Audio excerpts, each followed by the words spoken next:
Hello and welcome back to Module 9. In this session, let's make time for quality time. Well, why is there all this fuss about quality time? What is it? How do you do it? And how do you know if you're enjoying it? It doesn't matter how old your child is, toddler, baby or teenager. They all need your involvement, and that means spending time with them.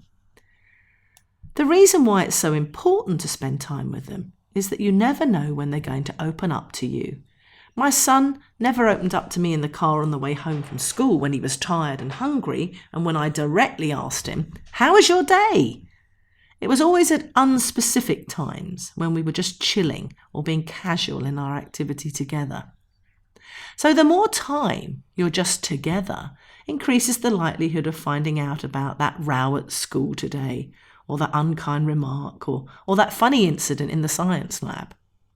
And by going to football matches, rounders matches, swimming galas, netball tournaments, or perhaps piano recitals, you're showing your commitment, your interest, and your reassurance to your child. And by driving a crowd of friends to bowling, you hear all sorts of conversations naturally. Because parenting, as you know, is not something that you do when you feel like it. I always say that children spell love Time.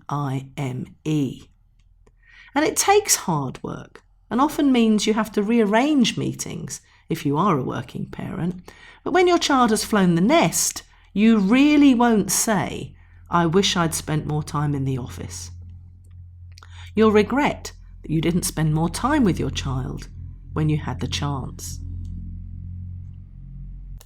Quality time doesn't mean to me teaching my daughter equations. I don't want her to, think I'm her tutor. I'm her parent. I'll help her with her homework, and then we like to bake cakes and paint rainbows and buy earrings. Quality time isn't about what you're doing, it's about how you do it. It's a state of mind, not a list of learning outcomes. It's about fully engaging, really listening, sharing a passion or an interest, and being relaxed and having fun. If you'd rather be somewhere else mentally, then go. You're not spending quality time with your child. Don't be on planet autopilot. Your child knows when you're genuinely interested. So be there mentally and physically. It's better to spend an hour fully engaged than 2 hours pretending. That is not what quality time is all about. Here's a tip.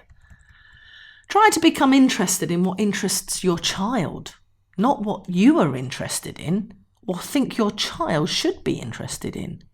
Swap your thinking around. Be led by your child. It helps their self-esteem and maturity, and you'll learn lots of new things and become really bonded together. I think the key thing to remember about time is that successful parents don't simply find time, they make time.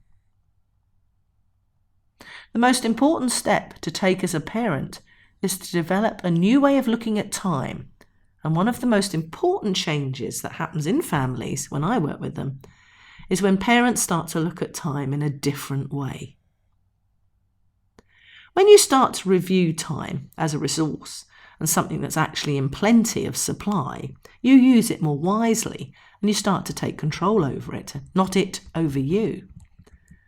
The change occurs when you learn to use it, not waste it.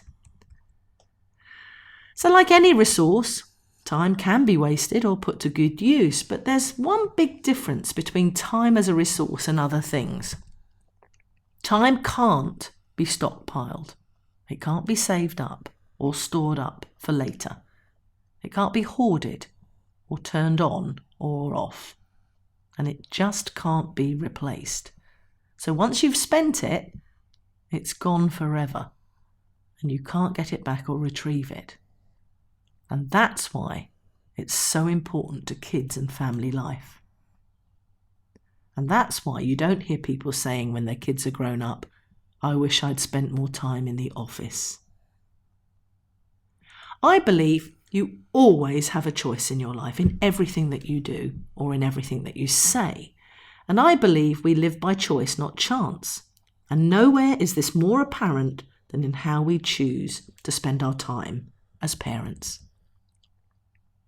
It isn't luck that separates successful parents from parents who struggle with time. It's not knowing the right people or having the right timing or having better genetics or having more money or having a nanny.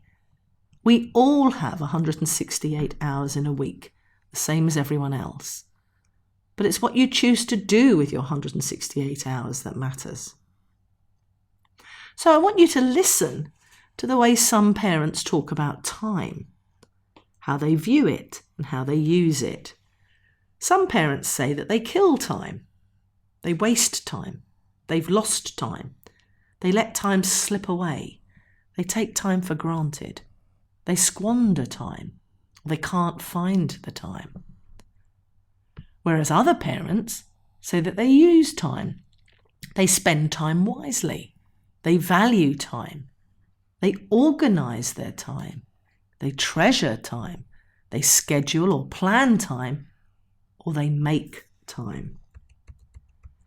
It's all about the way you view it. And parents with a sense of a more balance into their work-life home situations find time, they make time, and they plan time with their kids. Let me say that again. They find time, they make time, and they plan time with their kids. The secret is balance and recognizing that time is your most valuable commodity or resource. When you have kids, regardless of their ages, we all have 24 hours in a day. So it's about how you prioritize your time and how you ring fence it. So that's it for today. I hope you enjoyed it. Next time, we're going to be looking at time, how you master it. So see you then.